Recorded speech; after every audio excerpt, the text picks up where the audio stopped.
আমি একবার দাউদকান্দি এক মাহফিলে গেছিলাম। এক ইমাম সাহেব মসজিদের বয়স্ক মানুষ, উনি আমার এই জড়ায়া ধরে কাঁদছিল, আমার মনে আছে। উনি বলছিল, হুজুর, কানতে কানতে বলছিল, হুজুর, আমি 28 বছরের জীবনে ইমামতির, আজ 28 বছর এই মসজিদে ইমামতি করি।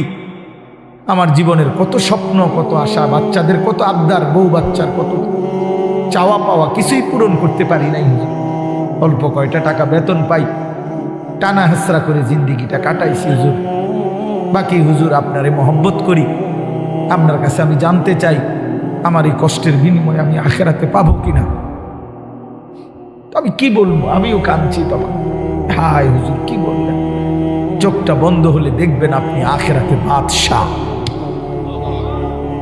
ইনশাআল্লাহ আমি বললাম, আপনি দেখবেন আপনি বাদশাহ, আপনি বাদশাহ।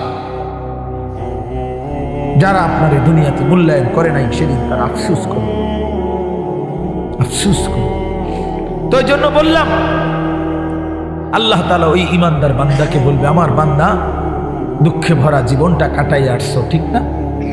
খুব কষ্ট পাইছো আমার বান্দা দুনিয়াটা, কিন্তু আল্লাহর কসম শুনেন, নবীজি বলছে ওই ইমানদার বান্দা সে তখন আল্লাহ পাককে বলবে, আয় মাওলা, আল্লাহর কসম মাওলা, জীবনে হায়াতে, দুনিয়ার জীবনে দুঃখ কি জিনিস আমি কোনোদিন দেখি নাই।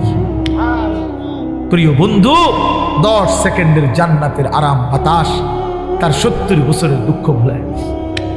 ছেলেরা, বন্ধু, তোমরাও মনে রাখো, বাপ, আমরা 200 কোটি মুসলমানও যদি খোদার কসম রাত দিন যদি আমরা মেহনত করি, দুনিয়া অর্জনের জন্য পরিশ্রম করি, মাথার ঘাম পায়ে ফেলে যদি আমরা দুনিয়ার কর্ম সবাই মিলে করি, দিবানিশি 200 কোটি মুসলমানে মিলে কেউ অলসতা না করে, তারপরেও আল্লাহর কসম, রব্বে কাবার কসম, কাফের বেঈমানদের সমান সমপরিমাণ দুনিয়া আমাদের মিলবে না। এটা দিত না মালিকের, যিনি দেওই না উনি কইতে আছে আমি দিতাম না, তো জোরাজোরি করে দিলাম, আমি পারতেন না। আল্লাহ বলছে, আমি বান্দা, আমি দেব না, আমি মোমেনকে দুনিয়া দেব না পুরা। ওয়াদারনি ওয়াল মুকাদ্দিবিনা উলিন নি'মাতি ওয়া মাহিলহুম কালিলা। আল্লাহ বলছে, শোনো বান্দা, ইমানদার, এই আমার ইমানদার বান্দা, মিথ্যাবাদী নাফরমানদের জন্য অল্প কিছু সময়ের জন্যে দুনিয়াটা ছেড়ে দাও। ওয়াদারনি, আমার ছেড়ে দাও বান্দা, আমি তা করে একটু দুনিয়াটা দেই। কটা ভাত খাওয়াইতে লইছি, দুগা ভাত খাওয়াইতে দাও।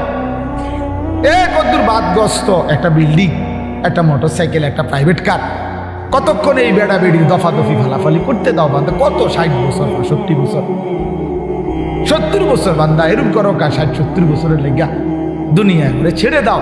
অনন্তকালের জান্নাত আমি তোমাদেরকে দিয়ে দেব।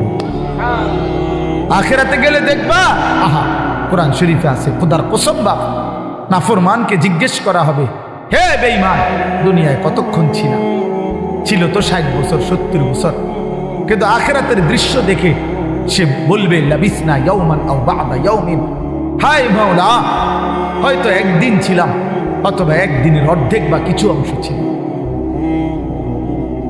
60 বছরের দুনিয়া তার কাছে একদিনও মনে হবে।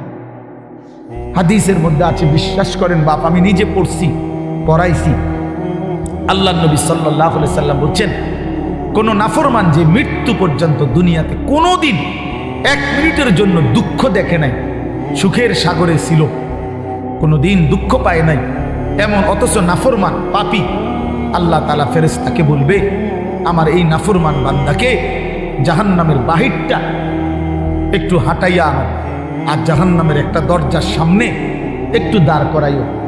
1 মিনিট কদ্দুর খাড় করাইবা, ভিতরে না, দরজার সামনের থেকে নিয়ে আসবা। ওই ফেরেশতা তাকে জাহান্নামের বাহিরটা ঘুরাইয়া জাহান্নামের দরজার কাছে যখন এনে দাঁড় করাবে, জাহান্নামের একটা গরম বাতাস 1 মিনিটের জন্য, 10টা সেকেন্ডের জন্য জাহান্নামের একটা গরম বাতাস ছাপ করে তার বুকটার মধ্যে লাগবে। এরপরে ফেরেশতা তারে নিয়ে আসবে, আনার পরে হাসরের মাঠে, প্রিয় বাপ, প্রিয় সন্তান আমার, ছেলেরা আমার, আল্লাহর কসম নবীজি বলছে, আল্লাহ পাক তখন ওই সুখে ভরা নাফরমান ব্যক্তিটাকে জিজ্ঞেস করবে, আমার বান্দা, দুনিয়াটা তো বড় সুখে আরামে নিশ্চিন্তে কাটাই আসছো, ঠিক না? আল্লাহর কসম ওই বান্দা তখন বলবে, আয় মাওলা, আপনার জাতের কসম মাওলা, জীবনে দুনিয়ার হায়াতে সুখ কি জিনিস আমি জীবনে কোনোদিন দেখিনি। বিশ্বাস করি, এটা হাদিসের। আবার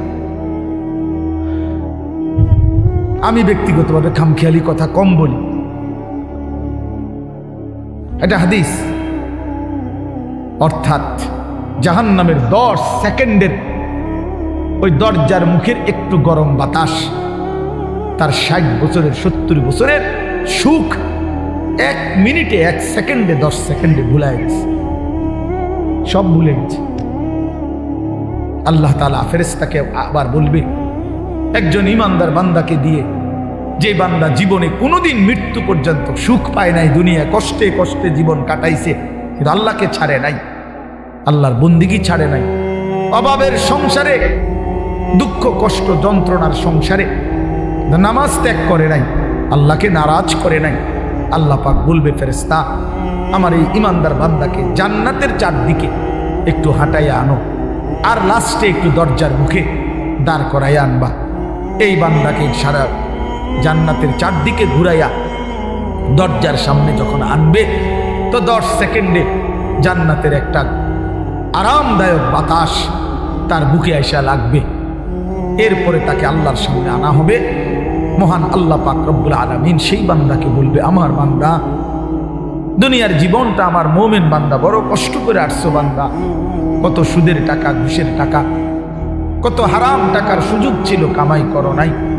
চারপাশের ঘরে সব মানুষ টেলিভিশন দেখছে, নাচ গান দেখছে, এই চারদিকের টেলিভিশনে ভরা মহল্লার মাঝখানে তুমি একটা ছোট্ট ঘরে তোমার স্ত্রী সন্তান নিয়ে কষ্ট করেই পড়েছিলা।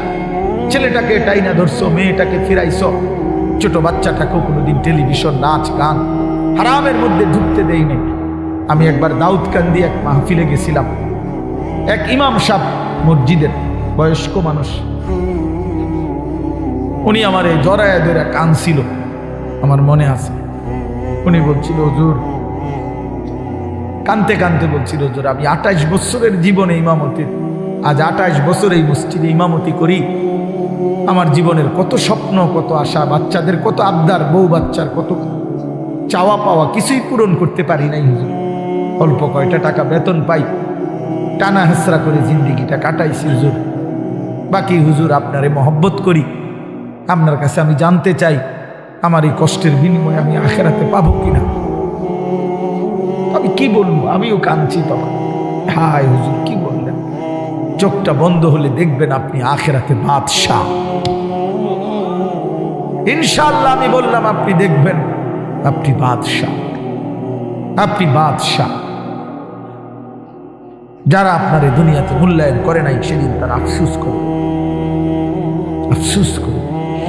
তো এই জন্য বললাম, আল্লাহ তাআলা ওই ইমানদার বান্দাকে বলবে, আমার বান্দা, দুঃখে ভরা জীবনটা কাটাই আসছো, ঠিক না?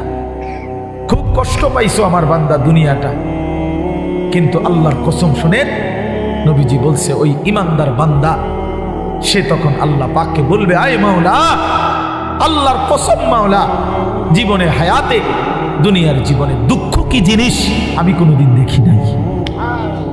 প্রিয় বন্ধু, 10 সেকেন্ডের জান্নাতের আরাম বাতাস তার 70 বছরের দুঃখ ভুলে গেছে।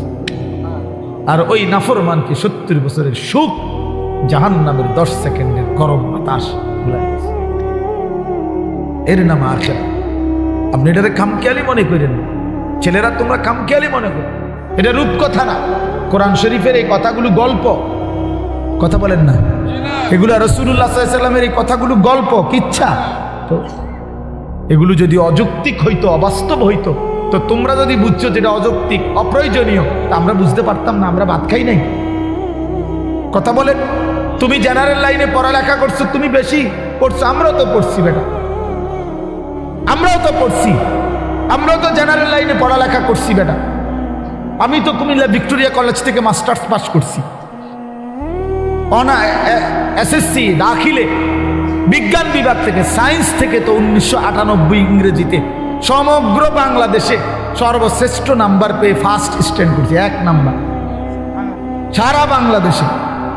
সার্টিফিকেট দেখবেন, চলেন সাবের বাজার আই ফাটাবো, অথবা মোকাম্মেল ভাইয়ের কাছে ফাটাবো, ফটোস্টুট করে ফাটাবো, আমি চেক দিবেন, সার্টিফিকেট আসেনি। কয়টা সার্টিফিকেট লাগবে না, পিডি দিয়ে তো ভরে রয়েছি সার্টিফিকেট, ভাত খাইবে তো টাইম নেই, সার্টিফিকেট সামনে দৌড়াইতে তো জান শেষ। তা বলতে চাইলাম প্রিয় বন্ধু, জেনারেল পড়ালেখা, সায়েন্স বিজ্ঞান পড়ালেখা তো আমরাও করছি ভাইয়া,